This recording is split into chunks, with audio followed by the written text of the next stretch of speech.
Testing. If we can all gather back into the sanctuary, we'll get started in 2 minutes. So please find your place back into the sanctuary.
Testing 1, 2, 3, 4. Testing 1.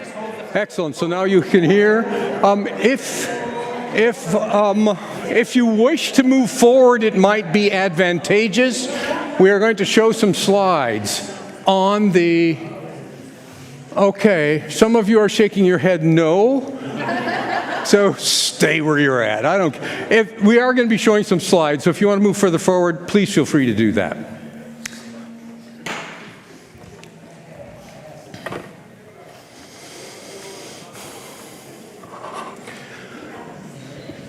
Well, first of all, a welcome. And from the front page of our bulletin, and I quote, "Our faith in a God of love leads us by the power of the Spirit to follow Jesus in doing justice, loving mercy, and walking humbly with God." A warm personal welcome to those of you in the sanctuary and those of you online. And I think our youth want to welcome you as well. Is that correct? That's right. All right, good. A welcome. Good to have you here. Good morning, everyone. Senior high youth group, the congregation, and those people online. So say hello. You might remember when you were younger, perhaps this age, you may have had some slang words. You may have had some words that maybe your parents didn't understand. Do you remember back to that day? And your parents were going, "Who is this kid? What is he or she saying?" Each generation has a certain language of slang that they use. This generation is no different. So what we're going to do is we're going to do a welcome in Gen Z language, but rest assured, I will interpret for you. Okay? I believe we're going to have the words projected on the screen. So. Yo, what's good? Once again. Say it again, louder. Yo, what's good? What he said was, "Good morning, everyone." We are the BCMC Senior High Youth Gang, and we have aura. We are the Bethel College Mennonite Church Senior High Youth Group. We are hyped to have you at the Slit Church meeting in Soup Sesh. What he said was, "We welcome you to this congregational meeting and soup luncheon to follow." This soup is low-key our way to raise funds for our fire trip and faith growth experiences. This soup luncheon is our fundraiser, which allows us to travel and attend events which further our faith formation. My boy George finna take us to tough places like Mennonite, Snow Camp, First Americans Museum. Our youth group leaders take us to cool places such as Mennonite, Snow Camp, and First Americans Museum, just to name a few. Now we're gonna slide back to the kitchen and clock some bomb soup. We're going to head back to the kitchen in a few minutes and continue prepping the most delicious soup. Once you're done with all the church stuff like budgeting, talks, and voting, we got hype activities for everyone to vibe with during lunch. When you're done conducting church business such as budget reviews, listening to reports, and voting on important issues, come downstairs. It's a chance for the church dogs and us to chill together, bro. Also, we have an intergenerational activity for you to do during lunch. This activity is one more opportunity for the congregation and the youth to get to know each other.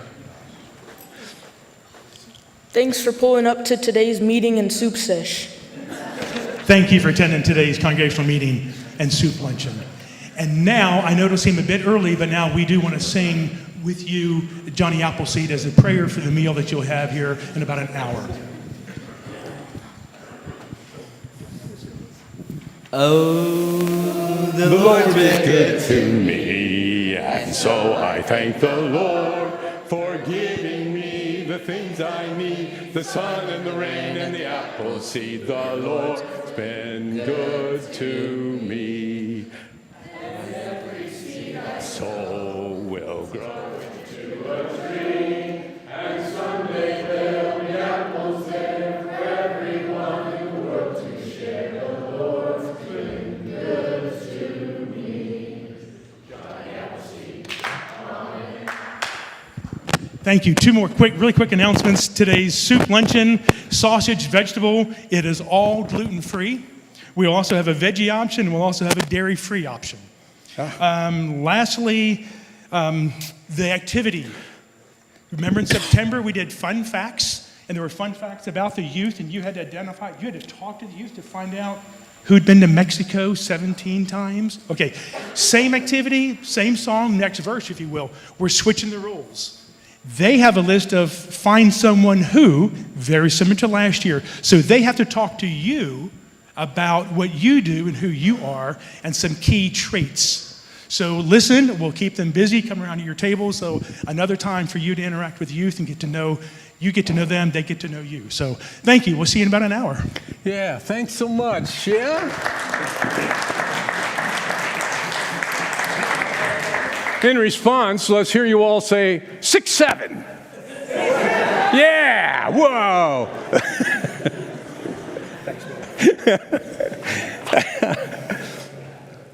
As you were arriving in the sanctuary, you were handed some sticky notes. If you didn't get them, would you raise your hand, please? So those of you who are passing out sticky notes, would you catch these individuals? And some pencils. There are pens if you need them. I would like you to take 2 minutes right now to respond to this following prompt. And it is, at BC, I am thankful for. Just write one note. At the close of this meeting, take the notes and post them on the whiteboard at the back. You don't need to sign them. If you are online, you may join the conversation by writing a thank you text. And during our discussion, texting your questions or comments and sending your vote to 316-308-5501. When it's time to vote by ballot, I'll post this number again. What do you write? You might be thankful for our worship leaders, the scripture readers, the AV tech operators, the leaders of the youth group. Our pastors continue to publish the great leadership or work of a specific committee or commission. Essentially, this is your time to write your thanks. You have a couple of minutes.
Thank you. So, in your packet were the minutes from our September 2025 meeting. I would entertain a motion to approve those minutes. Marlene Fall moves. Second.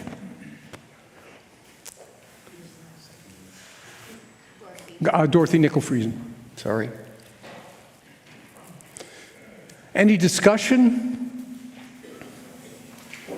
All in favor, say aye. Aye. All opposed, same sign.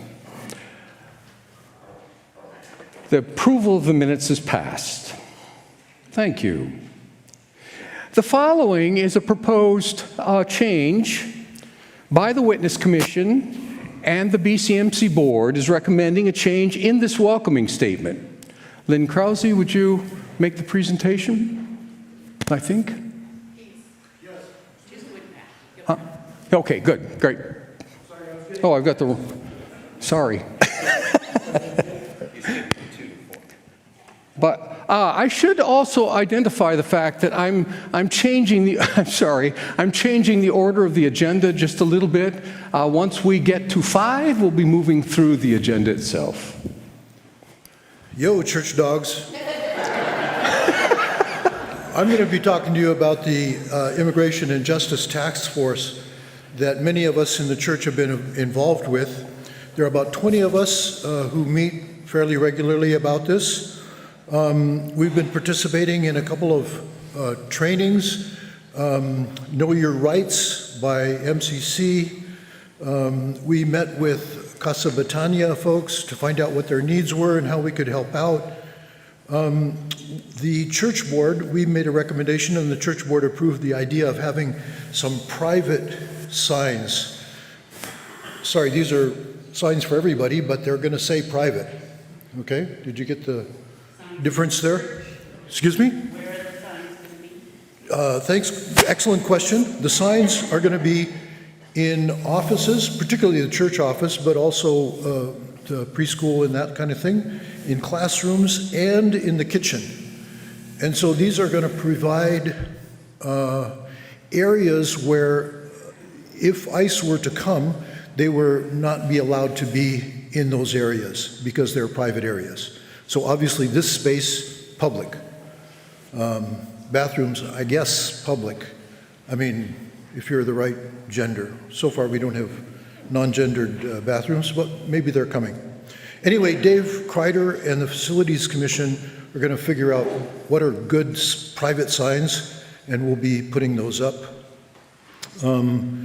There will also be a training by BCMC about how we should respond. If ICE were to show up, who speaks and who speaks for us? We can't all speak, so we need one or two or a few more spokespeople.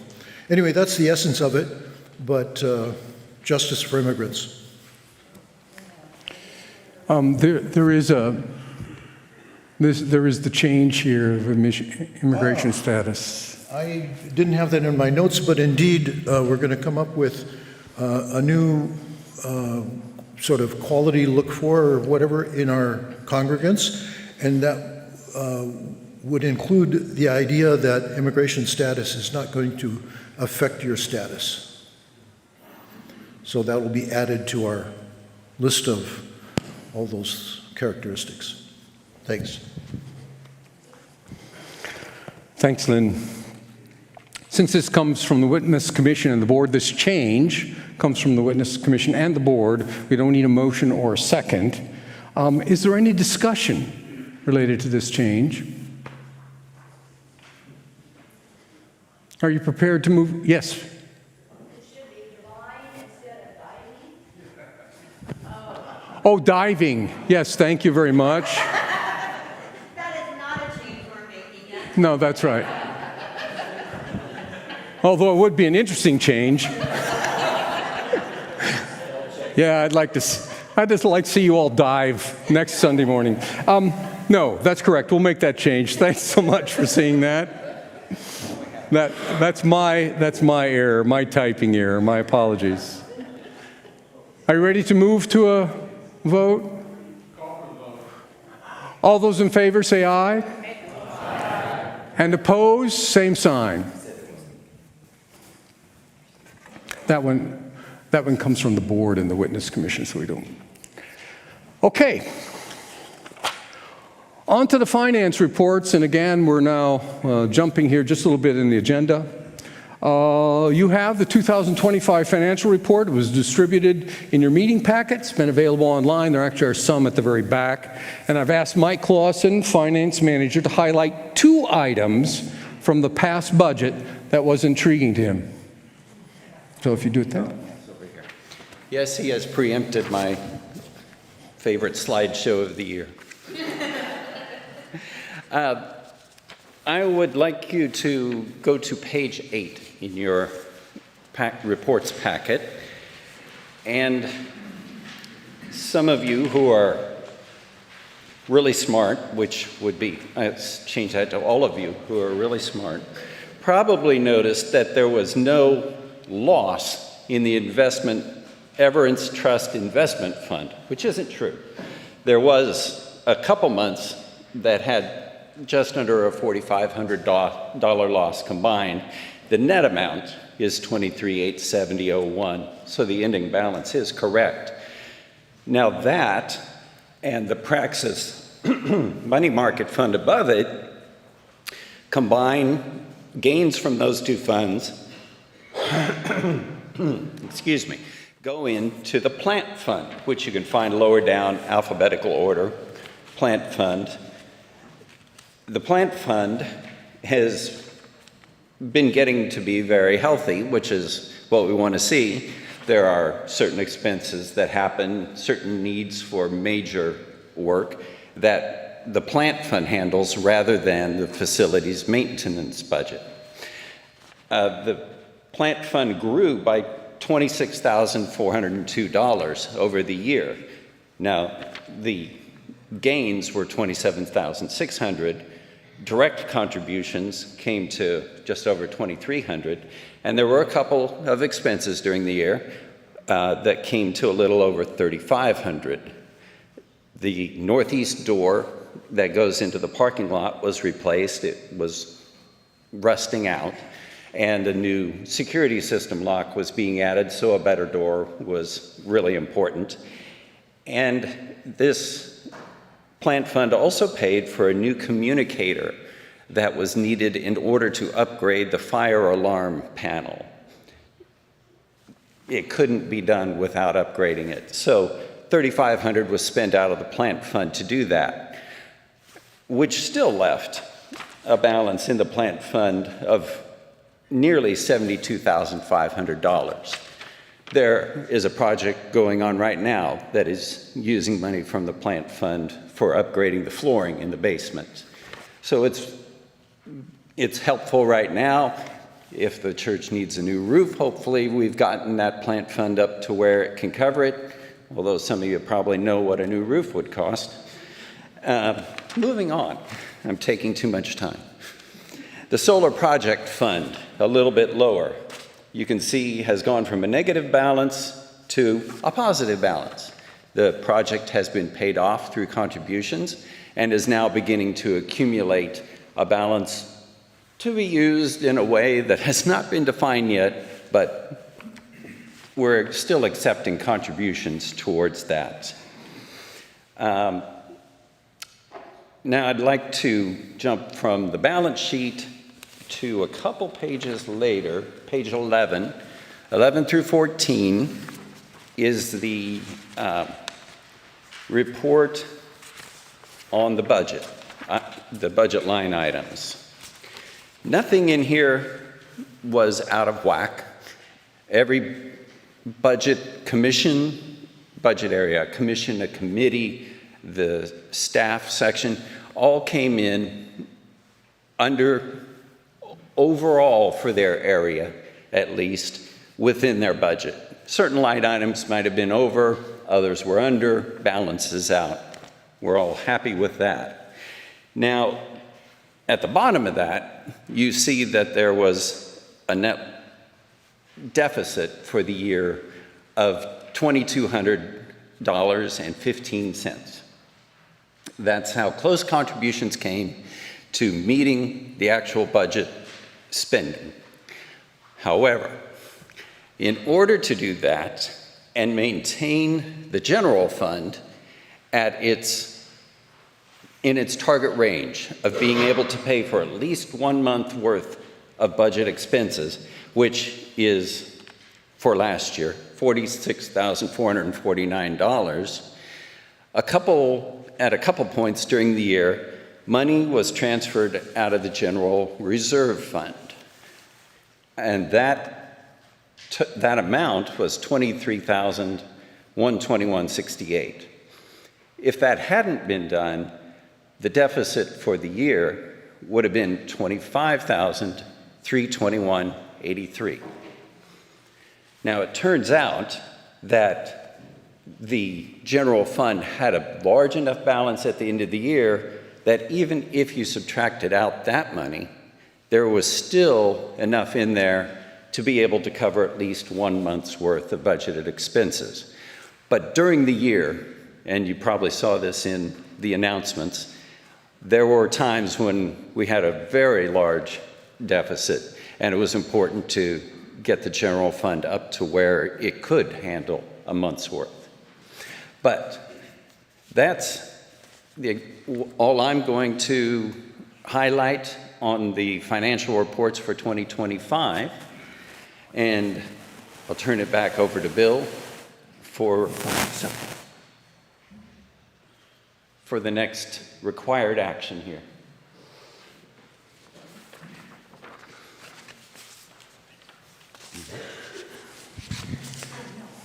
Okay.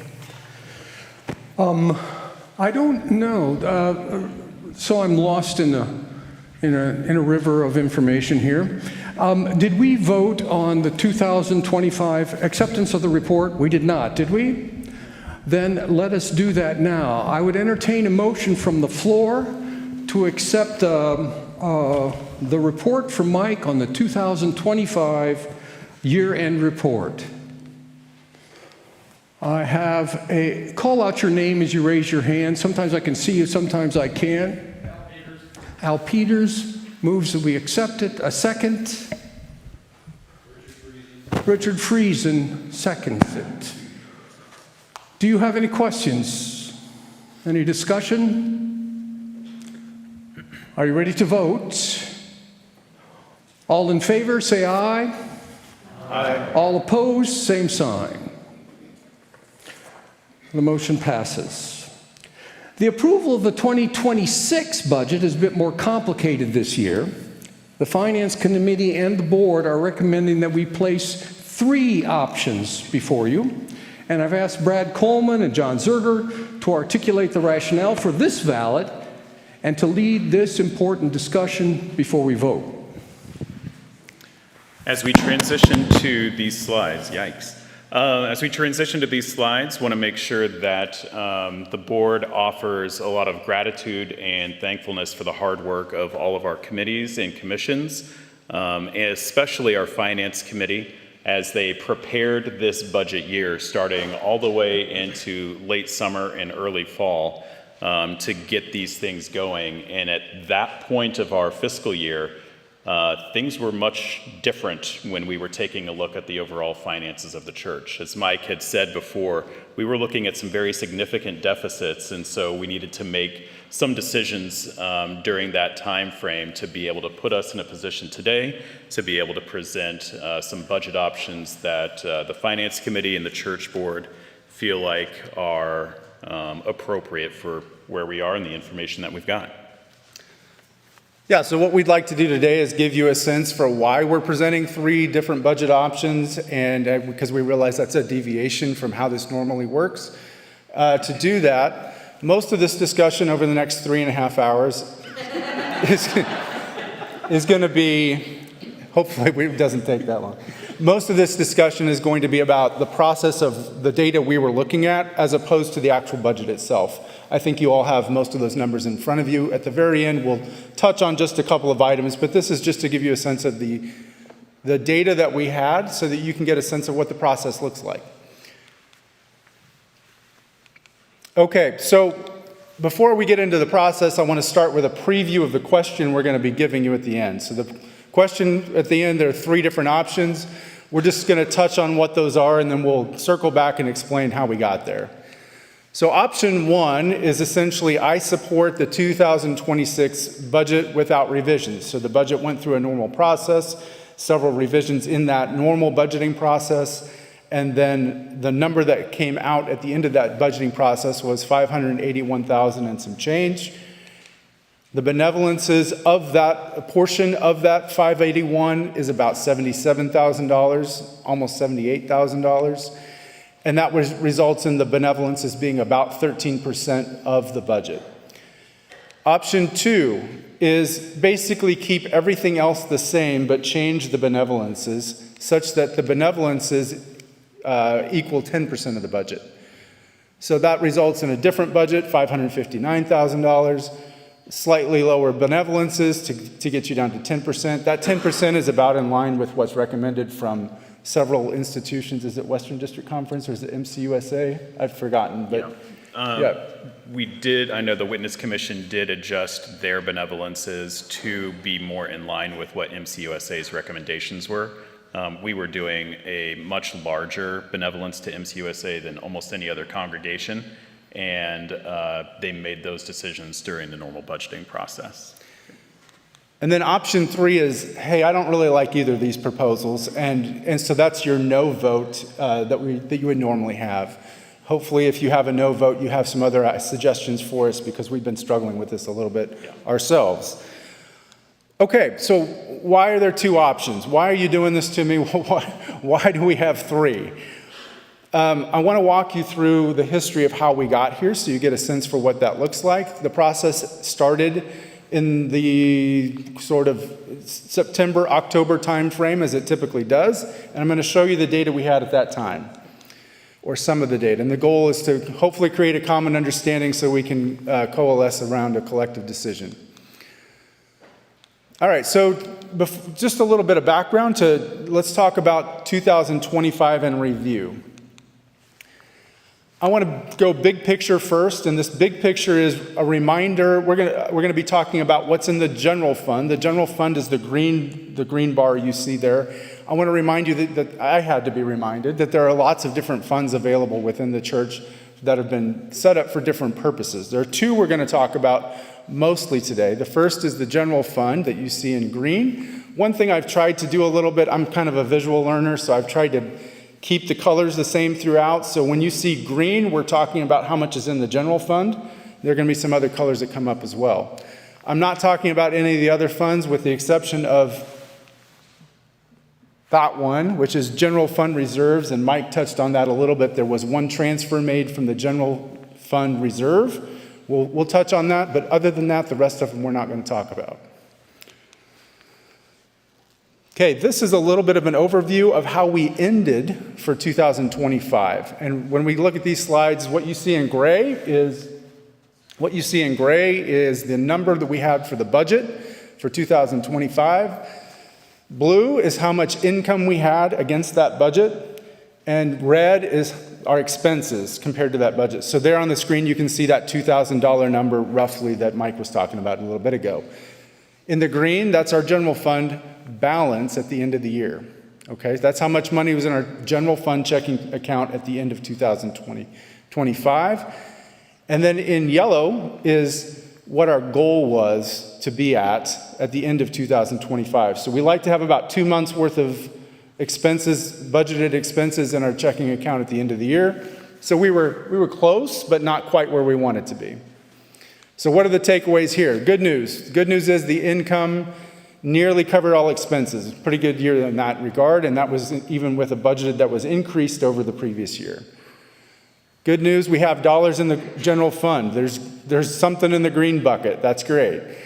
And we nearly met our goal of keeping the general fund, the green, almost equal to 2 months worth of budgeted expenses. We were a little bit shy, but we were pretty close. What are the challenges? Well, one challenge is that at one point in the year, we were about $60,000 behind on budget, and we didn't quite meet budget. And so we're not sure how to interpret all this data as we take that and try to determine how to put together a 2026 budget. And reminder that we did make a transfer of $23,000 and some change from the general fund reserve. And that went there. That went into that green bucket. So that green bucket would be smaller, but for that. So you might be saying, John, what data do you have when you're formulating a budget? Well, I don't. What data does the financial committee have, the finance committee and the board have when they're formulating a budget? Hey, can't you just look at how much you get from the giving intents and then base the budget off of that? I want to remind you of the process a little bit. So what we see in orange here are the giving intents that we've had over the last several years, from 2021 to 2025. And what you can see is that through our normal process of figuring out what we want for giving, how much people intend to give over the year, that number is generally decreasing over time. So we've got 445,000, and it's gone down to 2025 was about 374,000. And then for 2026, this upcoming year, it went up. You might say, well, that doesn't look great. Well, let's also look at a couple of other data points. This blue line on the bottom shows how many different family units were participating in that giving intents process. And what you can see is that's also going down over time. So it was 182, and now it's down to 125. You might say, well, are we decreasing in size? And the answer is no. We're generally, in terms of the number of people attend, roughly flat over that time. So as a percentage, we have fewer people participating in that intense process, which is fine. That's certainly up to you. But when we're trying to formulate a budget, we have to try to figure out what does this data mean. On the top line in yellow, you'll see that's the total number, the average number of intents per family unit. So in other words, you take the orange bar and you divide it by the number of people participating. And so what you see is over time, on a per family unit basis, it's going up, or generally going up. It's fluctuated a little bit, but the general trend line is up. And these data points are pretty much in line with what other nonprofit organizations are seeing. Number of donors tends to be stagnating or going down, and the size of actual average gift is going up and increasing. So these are all in line with what other organizations are struggling with and trying to work with throughout their own budgeting process. And then on the right-hand side, remember, we're using gray to show the budget. So the 2025 budget, just for comparison, is shown there as $557,000, just so you get a sense of how to compare the two. All right, so in 2025, the total intents were $374,000 and some change. Why not just make the budget equal to that? Wouldn't that be a lot easier? Well, I'm going to explain why that's difficult. So what you see here is a pie chart showing our expenditures, our budgeted expenditures, what we plan to spend in 2025. And what you'll see is the largest chunk is there in blue, that's staff payroll, that's all staff and all their benefits and all the stuff that goes into all the people that participate in keeping this organization running. You can see there are other things there, utility and so forth, and there's also one, benevolences there in the green. I'm going to take this same data and show it to you on the next slide in a different way. So same stuff, same colors, just a different way. So if I look at it this way, you can see on the left-hand side there, you've got staff payroll in the blue. Next to it, insurance, facility upkeep, utilities, etc. And then over here on the right, we've got the total budgeted amount, $557,000.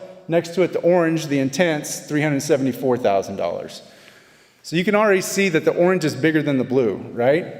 So what that means is, what are some of the takeaways from looking at this data? Well, one is that the bulk of our expenses are not very flexible.